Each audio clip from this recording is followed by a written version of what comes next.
Right, hooded entities. What do I mean by hooded entities? Well, the drawing at the top, thank you, that's your classic hooded entity.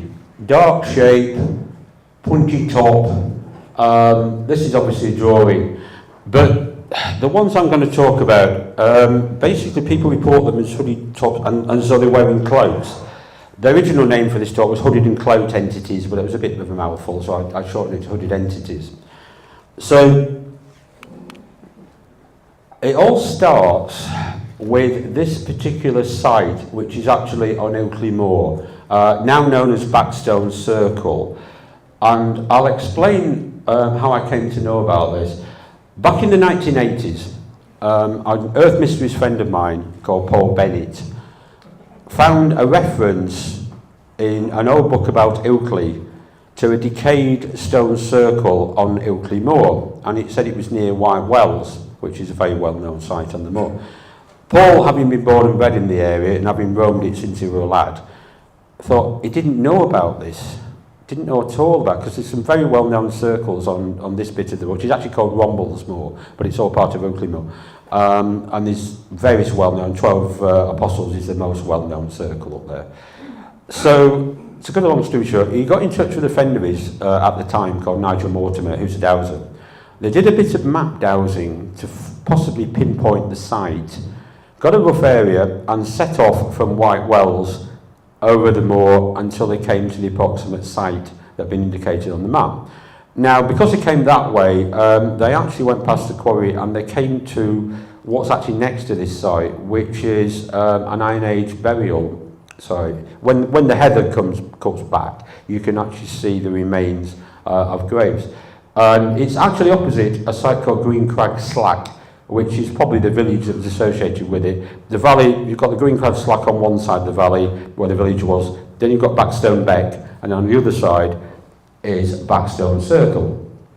The thing with Backstone Circle, when they got to it, is you can see from this photograph that it's actually, although these are stones in the circle, it's actually not marked as a circle on any OS map for anyone trying to find it. It's marked as ancient enclosures, because at some stage, stones in the circle have actually been robbed and put into dry stone walls. And you can see some of the dry stone walls. This isn't working. You can see some of the dry stone walls at the back here. This stone in the foreground is one of 3 large stones that form part of what was obviously a circle. We're not quite sure what it originally looked like, because interestingly, bits of the stones have been used to make up the dry stone walls. There appears to have been a building at the back, but it possibly may have been a double circle, which would be very unusual for Yorkshire, and it may even be a banked one, because there's what appears to be banks at the back of it. So Paul and Nigel found this, or rediscovered it, shall we say, in 1984. I met Paul about a year and a half later, and he was busily telling me about how they'd found it. Now, once they'd discovered it, Nigel then leaves the scene, and Paul and his then housemate, a guy called Steve Ward, started to do experiments on the site. They wanted to find out if there was different magnetic measurements, what it was like at different times of the year, etc. They were up there one night, and just the two of them. Paul was sitting with his back to a dry stone wall, rolling a ciggy. When looking at the stones, he saw, dancing in and out in a snake-like movement, small dwarf-like figures, about 3 to 4 foot tall, totally black, with pointy hats, doing some sort of dance around the stones. Wasn't sure what he was seeing, so without telling Steve what he'd seen, he asked him would he mind moving round so that he could allegedly roll the ciggy better. Steve sat where Paul had been, and after 5 minutes said, "Paul, you're going to think I'm mad, but I can see these little figures." And he'd seen exactly the same thing that Paul did. So that was the first occasion. Then Paul was telling me about this a few weeks after this, which fascinated me. And a couple of weeks after that, myself and Paul were in a pub in Leeds when a chaos magician acquaintance of ours called Phil Hine, who at the time was studying at Leeds University, came into the same pub, and we all knew him. So we had a chat with him, and he was basically telling myself and Paul he'd just come off Oakley Moor. He'd been up there doing chaos magic. It was a big thing in the 80s. I mean, now it's sold out, but back in the 80s, for most of you won't know, chaos magicians were the punks of the 1980s. Most of them were goths. Most of them dressed in black. Most of them tended to turn up and quote Aleister Crowley at the drop of a hat. And they were forever doing magic. And the whole idea of chaos magic is to strip things back and see if magic still works. So you start off robed and you get rid of bits and say, does it still work if I get rid of that? So he'd been up on the moors. In the course of Phil telling us what he'd been up to, he mentioned that at the time, he and two other chaos magicians were sharing a house in the Hyde Park area of Leeds, which is the student quarter. And he mentioned that one of the other chaos magicians, a guy called Dave Lee, was going upstairs to the bathroom when he encountered about 7 foot tall, solid black, hooded, cloak shape on the stairs. Now, being a chaos magician, this didn't faze him, because he just thought one of the other three, or the other two, was just playing tricks on him, summoning things. He had a habit of doing that. So he said to it basically, what are you doing here? And it then said, because he called the other two, and they said, well, we didn't send him. It then said to them, I have recently awoken from my sleep of many years on Oakley Moor. And basically what it told them is looking for energy, and 3 chaos magicians in a house sending magic at one another was the equivalent of a full-course buffet to an entity, and that's where it had come over. So they did the equivalent of, well, clear off back where you came from, and got rid of it. Now, when Phil told us this, Paul asked him when it happened, and he and Paul worked out between them that this thing had appeared in Leeds on the exact day that Nigel and Paul had rediscovered this site. So it sort of activated it. So not only had there been the dwarf figures there, this large black figure had shot over to Leeds, we assume from the same site. Now, I've been to the site many times. It's very much, you can see in that photograph, it's overgrown. It's even more overgrown now. And it's actually a site that you can easily walk past because of the fact it's got stone walls on it, and it's actually on a hillside. When you look at this site from the opposite side of the valley, you realise that the circle sits within a bowl, and there was a spring, and it's been built around a water source. It's quite common. But you've got to see it from your side of the valley to realise that. It's now even more overgrown and even more neglected. But when you walk past it, you don't spot it immediately. If you're looking at the hill, the top stone in the middle of that circle pokes up, and it just looks like 2 gateposts. Suddenly when you approach it, you realise you're looking at bits of stone circle. What I found going up to this particular site is whatever this figure is, this spirit that's there, and I call it a guardian spirit, seems to be more active in the winter time.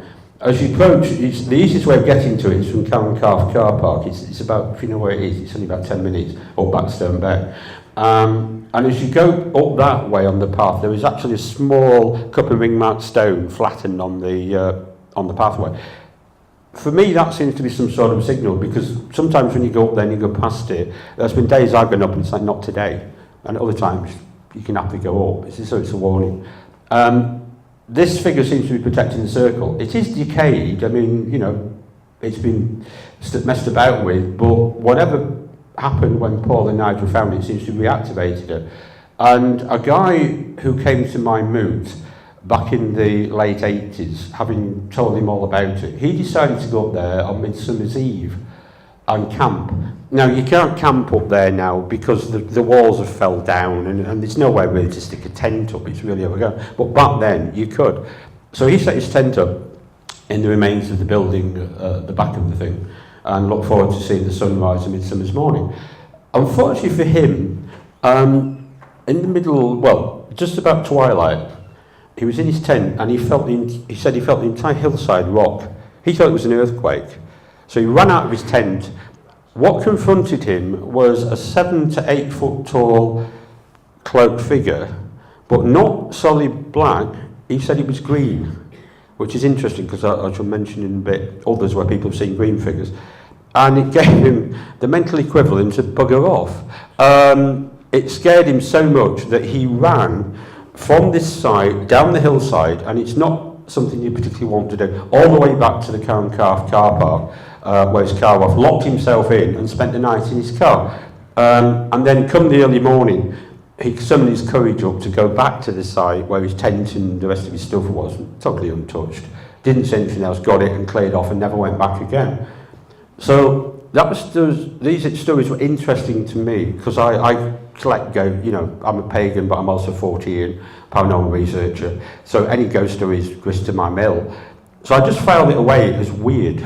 And then I was aware of some similar stories about dwarf figures from ghost books I got. In fact, there's one that happened at Accrington, which is in a book called Ghosts Over Britain by Pete Moss, which I think came out about 1980, where a young lad was actually in bed, woke up and saw the shadows of a procession of dwarf-like shapes going down by the side of his bed, and then there was a big 7-foot tall shape, and they appeared to be sort of going up, bowing to it, and then repeating themselves, which you could put down to being a young lad waking up. And there is a state called hypnagogic, which is that state when you are either falling asleep or waking, and people do see visual hallucinations. There's a very known state called the old hag about nightmares that happens then.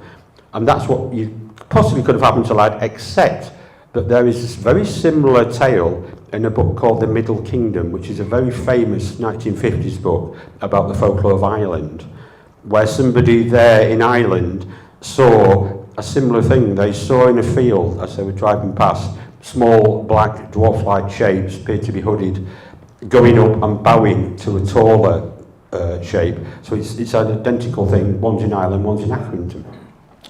So, having had this filed away, so she'll just go ahead. This site, Holywell Wood, this is near to, I live in West Yorkshire, and I'm actually from Lancashire, but I've spent more time in Yorkshire. I just tell them I'm missionary work. Holywell Wood naturally attracted my attention when I first moved there from the name. And sure enough, there is a holy well, or there was, a spring. The holy well, this was actually taken in around 2000. It's not there now. This is all that was left of the hollow where it should have been. The wood itself is a deciduous wood. It's an original English woodland. And it was full when I first went in the 1980s. It was still a nice little woodland. Part of it was a sand quarry and had been quarried, but most of the stuff was still there. And they never actually built much on it because, like everything else in that area, there's a lot of mining, so you have to be careful. Now, sadly, the site itself has never been investigated archaeologically, which is a shame, because over the course of years, 2 separate Roman coffins were dug up near the spring. There was a site of Megalithic flint scatters found near the spring, and there's a report in the 60s, I think, of the remains of some buildings, which might have been the well. But Archaeological Service never had the money to dig it, and nowadays it's ruined. Now, the reason for this being up here is because, as you heard from the introduction, I've run this local pagan moot for years, and we don't just talk about paganism. People can turn up and talk about anything. And one of the things that people tend to talk about is ghosts, because we all listen. And a guy turned up who lives at the Airedale estate, or he did back then, which is at the back of Holywell Wood. Holywell Wood, I should explain, is at a place called Glasshoughton, or Horton if you want to be posh, which is between Pontefract and Castleford. And the Airedale estate, which is a big council estate, is just at the back of it. It's quite an interesting area because there was this spring, there was a holy well across the road, there's 3 or 4 holy wells in the area. It's obviously been sacred sites. He proceeded to tell me a tale that back in about 1984, 1884, he was a member of the local officer cadets. And what they decided to do was to do some practice trench digging, camping out for the night, digging holes in Holywell Wood. So they set up their tents, they got prepared, they started digging the odd little hole. They weren't going to damage it, but they were going to dig trenches. But what then happened was they started to see popping up from behind bushes little black dwarf-like shapes. And one great big huge one. He described it to me, which was amusing. He said, Steve, it was like Snow White and the Seven Dwarfs if she had 10 dwarfs. And being army cadets, they just thought it was the locals off the council estate taking the mickey because they weren't very well liked being ex-army. So they were encircling bushes, leaping, and nothing was there, but then it popped up over there. And this went on all night. They didn't get any sleep whatsoever. And then eventually they decamped in the morning. So he told me this tale. And he thought, and I thought, it's possibly the guardian spirit of the wood, because when that woodland was actually more extensive, I'd been there in daylight, and the first time I went, it was full of animal noises, it was really nice. The second time I went in the 1990s, idiots on trail bikes had sort of ruined the place, and there was big holes where they made that, and it was absolutely silent, and it was about 2 o'clock in the afternoon. I was the only one in the wood, and I didn't hear a thing until I came to a bit which, interestingly, they'd done a line of telegraph poles, and as soon as I crossed, it was like a barrier. As soon as I crossed that barrier, suddenly there was rabbits running around in the middle of the day and bird songs, like a scene from a Disney film. And I got the feeling that whatever this spirit was, it had retreated to this little area, and that was like a little oasis, and everything was there, and the rest of the wood was just dead. Now, the last time I was there was in December 2016 with a friend, and we were trying to find if this was still there, and sadly it's not. We couldn't find it, and the wood itself is under threat. They're actually going to build a new stadium on it, on part of it, so I'm intrigued to see what happens, and whether any black figures suddenly appear in the middle of a match, or whatever they're going to do with it. So that was Holywell Wood. I was looking into these sightings and thought, is there any record of anything comparable? Because 7 foot, the thing that everyone says is these shapes are not the same size as you and me. They're always either smaller, the dwarf size, or they're the big sort of giant economy size, if you like, 7 to 8 foot figures. There doesn't seem to be an in-between figure. And the only thing I could find, let's just go back one, these are cucullati, to use the Roman term. They're not deities in their own right. This one's showing 3 of them, but they crop up in all sorts of... They seem to be attendants or servant figures. Sometimes they're shown with goddess and water goddesses. Nobody knows much about them. The records sort of say they're vaguely associated with the earth. But you can see that they appear to be wearing cloaks. They appear to have pointy tops of their cloaks. They're sort of faceless, but that might just be because it's worn away. Although most drawings and carvings of them don't show any features. And that's one of the things with these entities. Nobody sees faces. Occasionally they see eyes, and I shall move on to what that signifies in a moment. But that's all I could come up with at the time when I was looking for sort of any reference to any sort of spirits that might do this. Now, because people got to know that I was interested in any sightings like this, people started to send me stuff. I shall tell you, it took me about 20 years before I actually saw one of these things myself. And this is what happened at Tamworth Castle. Now, Tamworth Castle in Staffordshire is an old Norman castle.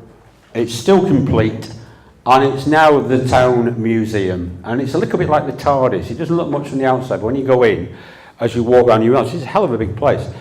We were doing a ghost hunt one evening, and in the course of the evening, I'd actually gone outside into this courtyard, and I was chatting to a couple of the caretakers of the building, because obviously they don't let you just roam around anywhere.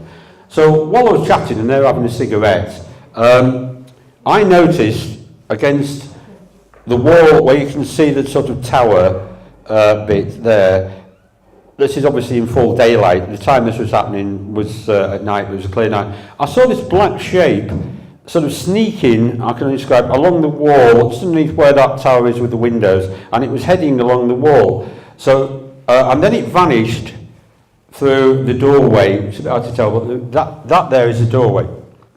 So I said to these two caretakers, excuse me, I said, I've just seen something strange. Where does that doorway go? And they said, well, it doesn't actually go anywhere. It used to lead through, he said when you go down the corridor, it goes along and then it turns, and it was the original staircases that went up to the battlements, which are actually behind, that bit to the right there is the battlements. It's been added to over the centuries, but that was the original battlements in the normal tower. They said, but it's all walled off because they don't use it, so it doesn't actually go anywhere. Why? I said, because I've just seen something go in there, do you mind if I follow it? Me being me. And they said, yeah, do what you want, you're not going to. So I went through that doorway, and when I turned right, standing there was a 7-foot tall black shape.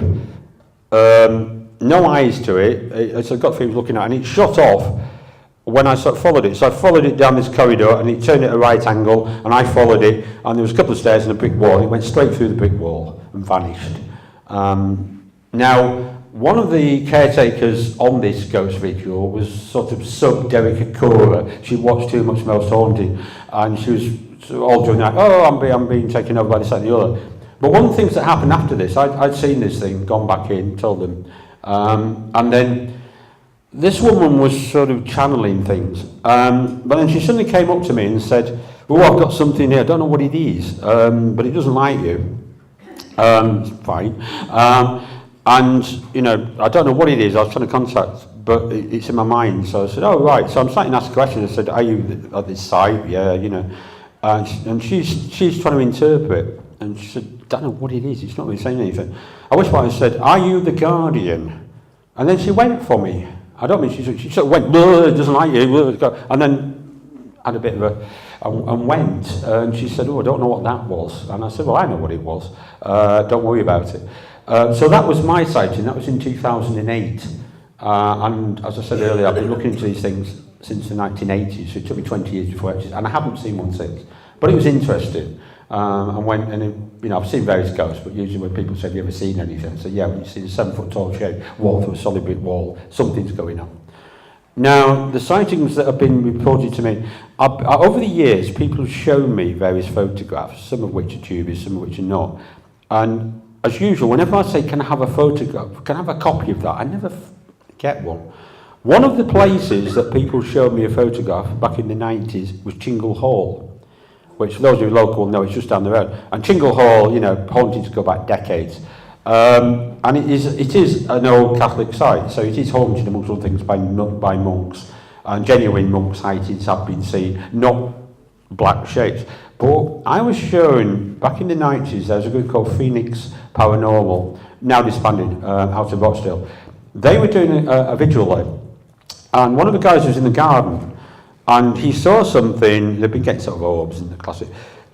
He took a shot with his camera.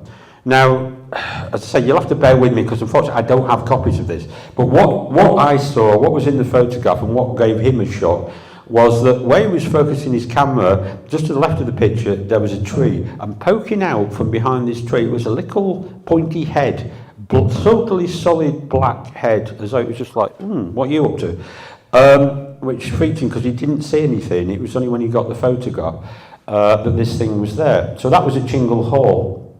Now, I was also called in by the same group to a haunting at Bacup in the night, because what happened, this particular haunting, there are three large houses together that were built by one of these speculative builders back in Victorian times, and this family lived in the middle one.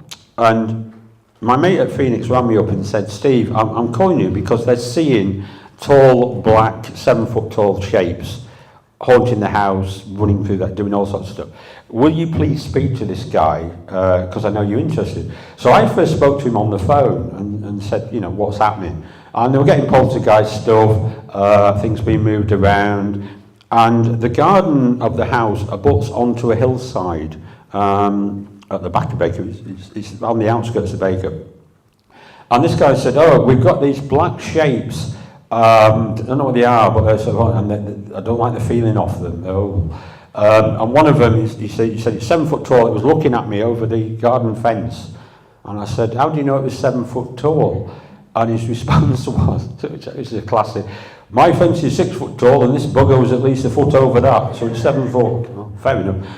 So we get to this place, and my mate had stocked up with batteries for his camera. So I knew that all the batteries of the camera were absolutely brand new, no problem.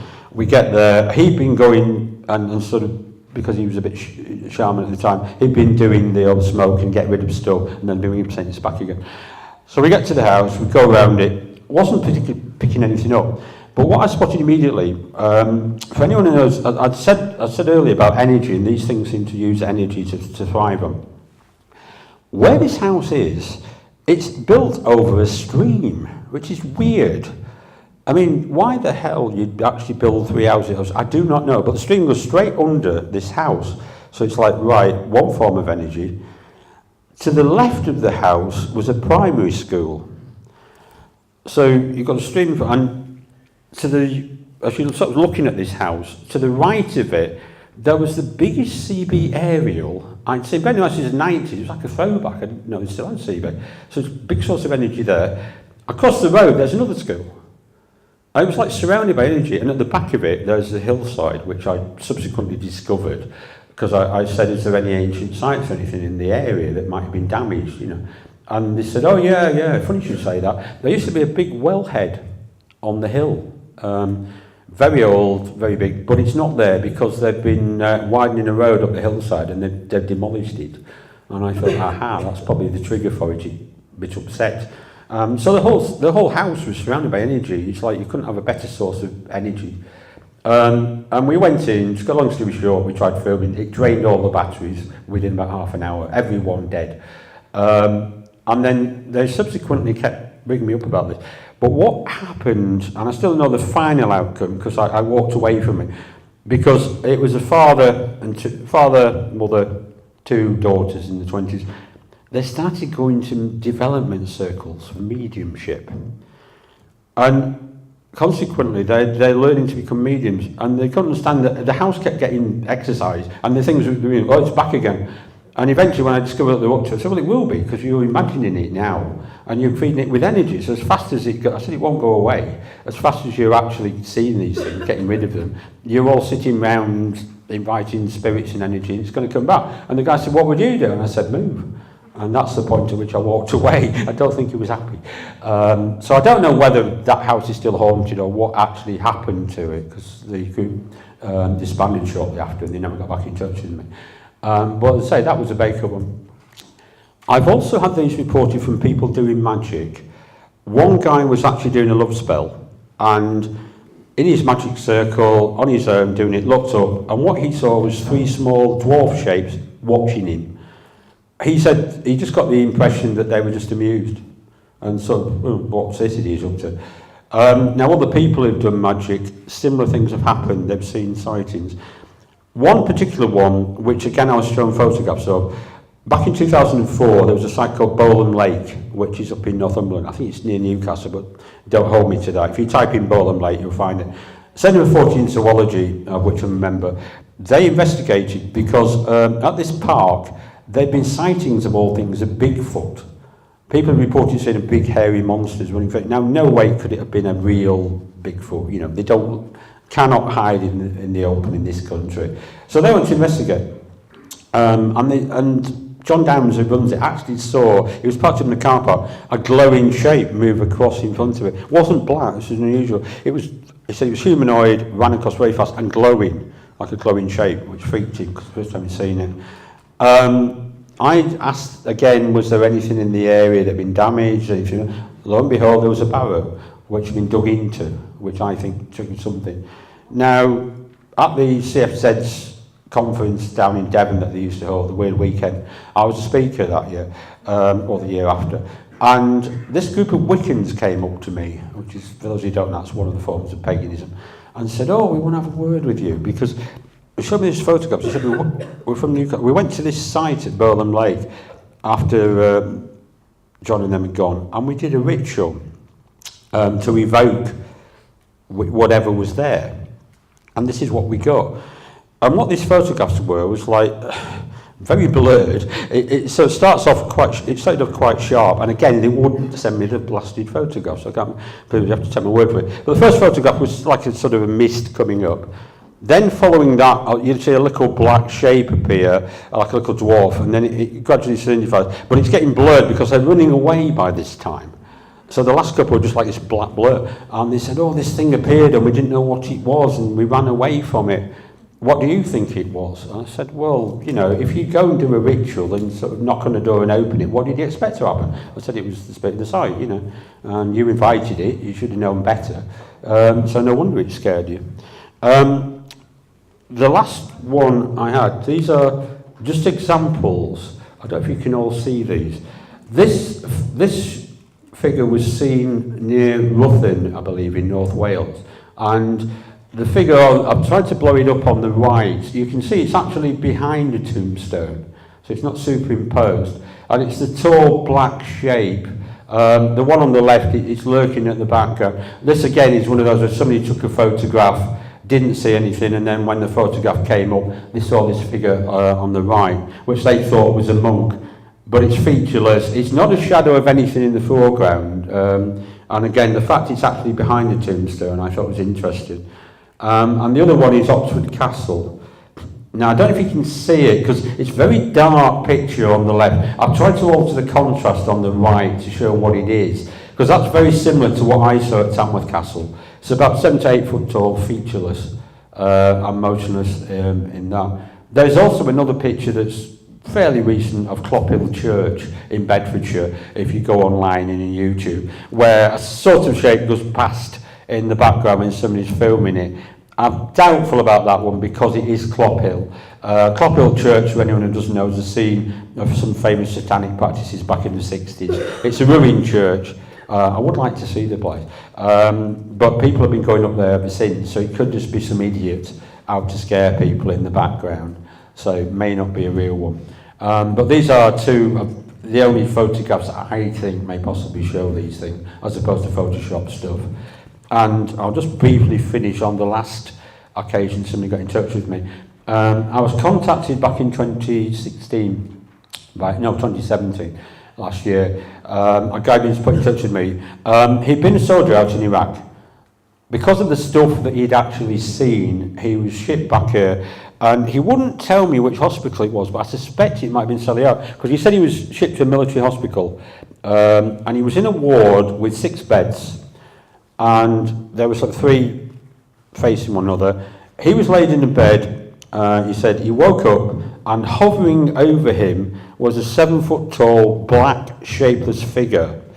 Now, he was telling me this over the phone, and I was all set to come up with the, oh yeah, I know what that is, it's hypnagogic, don't worry about it. People see these things when you're waking up and going to sleep. And he said it scared the what's it out of him, because he thought it'd come for him. But it didn't attack him or anything. Then it sort of faded eventually, and he got up and he went to go to the loo, as you would. Now, the toilet wasn't in the room, so he had to go out, down the corridor. Nobody else in the room was awake at the stage. He went down to the toilets. When he came back, there was attendants in the room, medics, and they'd rushed to and the guy in the bed opposite him, what had happened? This guy had woke up and seen the same figure hovering over the empty bed. Screamed, shouted, and they'd all come running in. So when he gets back, this poor guy opposite, he's being sedated, and he said, I didn't want to say I'd seen this thing, or they'd have sedated me as well. But he said it validated what I thought I saw, because he screamed his head up, but he didn't know what it was. And he puts down to the fact he's had various other psychic stuff happen to him. He thinks it's sort of followed him, but he's never seen it since. I don't think it did. As to what it actually was, maybe the guardian of the place, I don't know. As to what I think these are, and this is a very truncated version, I'm afraid, I think the ones at sacred sites are genus loci, guardian spirits. I think some of the thought forms have been placed there by the people who built those sites in the first place. In most instances, because the sites are so damaged, they can't do anything. But if you're doing energy and stuff, they can. Because one sign where people have been physically attacked, and it happened in the case in Baker, which I forgot to mention, people see these with glowing red eyes. When they've got nothing else, just glowing red eyes. When the eyes are glowing, that's, whoa, get out of there as fast as you can, because that's when they're going to attack. That's when they're protecting whatever it is they're protecting. People have been pushed, attacked, And as I always say, I'm not a fan of people going and doing magical rituals at sacred sites, or anything else for that matter, because these things that were put there were not put there by people who are out to put things to scare you. They're there to stop idiots damaging that site, and that's what they're there for. So if idiots are damaging the site, they will attack. But usually they haven't got the energy. But if people are actually doing rituals and raising energy, it's like plugging in your phone to recharge it. It gives them the power. That's what seems to have happened at Baxter. And I think what people are seeing with these is, I have a theory, a bit like Brian was saying yesterday with archetypes. I think what we've got in our heads is, I call it my deck of cards. You've all got, you're picking up on the energy, and your brain sort of shuffles the cards and deals one out. So you might see the thing as a little 3 to 4 foot dwarf. You might see it, as in this case, as a 7 to 8 foot figure. You might see it as a black dog, or the archetype seems to come out. You've got the black dogs, which are guardians. You've got the BHM, big hairy monsters, to use the 14 word. Some people perceive these things as 7 to 8 foot tall, but not like that, as a great big hairy gorilla type thing, as in the Bigfoot of Golden Lane. The winged man, as in Mothman, or as in Owlman, that was seen down in Cornwall in the 1980s at a place called Mornan. That's another archetype. These things crop up around the world. The small dwarfs are reported from South America and Mexico. I think there's one called a duende, which I think is Mexico. Mischievous dwarfs, small black shapes. They crop up around the world in different traditions. They're called by different names, but when you look at it, they're the same. And in a lot of hauntings, I mean, your traditional ghost, if you ask a child to draw a ghost, it'll draw a little hooded shape, you know, a sheet over the head, but it's always got a point on it. And it's like, why has it got a point on it? You know, but it says people put them as white. It comes out a point. I don't know why it's got a pointed hood. And a lot of them are clothes. And, you know, your classic hauntings tend to be the old monk or nun figures. But if you look into a lot of these, you realise that what people are seeing isn't a nun. They're not seeing features. They've just seen a black shape with a cowl and thought, must be a nun. Same with the monk figures at ancient sites. I don't think all of them are. Some are. But I think some of them may be these guardians. I've not got a full explanation because some other types of sightings don't fit. But that's my explanation for some of them. And on that, I will close. I don't know if we've got, probably not time for questions, but if people want to come up to me afterwards, by all means do. Yeah, thanks a lot, Steve. Fantastic. Let's all welcome the question in 6.